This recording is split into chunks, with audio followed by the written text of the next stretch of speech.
राजा जी एक रे तरहल हा जरूरत मुहूर्त खूबसूरत राजा जी एक रे तरहल हा जरूरत मुहूर्त खूबसूरत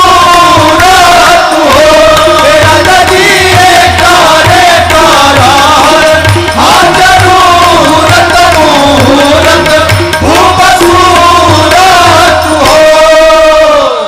तब तक एक बाबा ने कहा, अरे हमरा बुझाता बबुआ जीएम हुई है।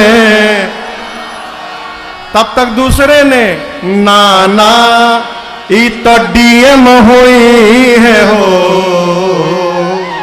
अरे हमरा बुझाता बबुआ जीएम हुई है, नाना